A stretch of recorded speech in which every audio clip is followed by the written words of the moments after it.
Okay, good morning students. ఈరోజు ఈ వీడియోలో మనము లెగ్రాంజెస్ లీనియర్ ఈక్వేషన్ మెథడ్ ద్వారా లీనియర్ డిఫరెన్షియల్ ఈక్వేషన్ అంటే లీనియర్ పార్షియల్ డిఫరెన్షియల్ ఈక్వేషన్స్ని సాల్వ్ చేయడం అంటే జనరల్ సొల్యూషన్ ఫైండ్ అవుట్ చేయటం. అంటే మనం ఈ వీడియోలో ఏమి నేర్చుకున్నామంటే ఫైనల్గా ఒక లీనియర్ పార్షియల్ డిఫరెన్షియల్ ఈక్వేషన్కి జనరల్ సొల్యూషన్ ఫైండ్ అవుట్ చేయడం మనం నేర్చుకుంటాం స్టూడెంట్స్.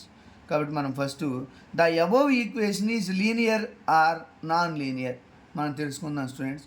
ఇంతకుముందు ఈ వీడియోలో మనం చెప్పుకుందాం ఏంటంటే what is linear equation and what is non linear equation. Okay students, మనం ఇందులో ఏం నేర్చుకున్నామంటే find the general solution of linear equation. Find the general solution of linear equations అనే టాపిక్ గురించి మనం నేర్చుకున్నాం స్టూడెంట్స్. ఇందులో find the general solution of linear equation. Okay students, మనం ఈ వీడియోలో ఇవన్నీ చూసాం. కాబట్టి ఈ లీనియర్ ఈక్వేషన్ సాల్వ్ చేయాలంటే లెగ్రాంజెస్ మెథడ్ ద్వారా సాల్వ్ చేస్తాం స్టూడెంట్స్. కాబట్టి Lagrange method, what is Lagrange method? ఇంతకుముందు వీడియోలో మనం నేర్చుకున్నాం students. an equation of the form P capital P and small p capital Q and small q of equal to R is called Lagrange linear equation students. ఏమంటాం వీటిని ఏమంటాం? Lagrange's linear equation అంటాం students. కాబట్టి మనము first ఇవి నేర్చుకోవాలి students. An equation of the form P into P plus Q of Q equal to R is called Lagrange equation. కాబట్టి మనం ఫస్ట్ ఈ లెగ్రాంజ్ ఈక్వేషన్ తోటి మనము గివెన్ లీనియర్ ఈక్వేషన్ కంపేర్ చేద్దాం students. Now compare P plus Q equal to 1. This implies equal to P plus capital P అని రాస్తాం students. Capital P capital Q equal to R అని రాస్తాం.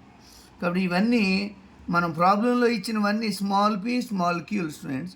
కాబట్టి capital P ఎంత అయినట్లు? అప్పుడు 1 into P 1 into Q R. Okay students, కాబట్టి ఇక్కడ క్యాపిటల్ P అనేది 1 అవుతుంది, క్యాపిటల్ Q అనేది 1 అవుతుంది స్టూడెంట్స్. కాబట్టి capital P, what is capital P? Capital P equal to 1 and capital Q equal to 1 and capital R equal to 1 అంటాం students. కాబట్టి capital P and capital Q capital R అంటాం. కాబట్టి next మనం PQ వాల్యూస్ని find out చేసాం students, ఈజీగానే వచ్చేసినాయి. Next step 2 find out చేస్తాం. స్టెప్ 2 ఏంటి మనకు తెలుసు స్టూడెంట్స్. ఏమంటారు స్టెప్ 2 అంటే ఏంటి? Find auxiliary equation. Find auxiliary equation or subsidiary equation. ఏమంటాం? Find auxiliary equation or subsidiary equation. Okay students, మనం ఈ ఆక్సిలరీ ఈక్వేషన్ని సబ్సైడరీ ఈక్వేషన్ని మనం find auxiliary equation or subsidiary equation అంటే రెండు ఒకటే స్టూడెంట్స్. కాబట్టి మనం ఫస్ట్ ఆక్సిలరీ ఈక్వేషన్ అంటే ఫార్మేట్ తెలుసుకోవాలి. dx బై క్యాపిటల్ P అని రాస్తాం students. dy by capital Q అని రాస్తాం. dz బై క్యాపిటల్ R అని రాస్తాం.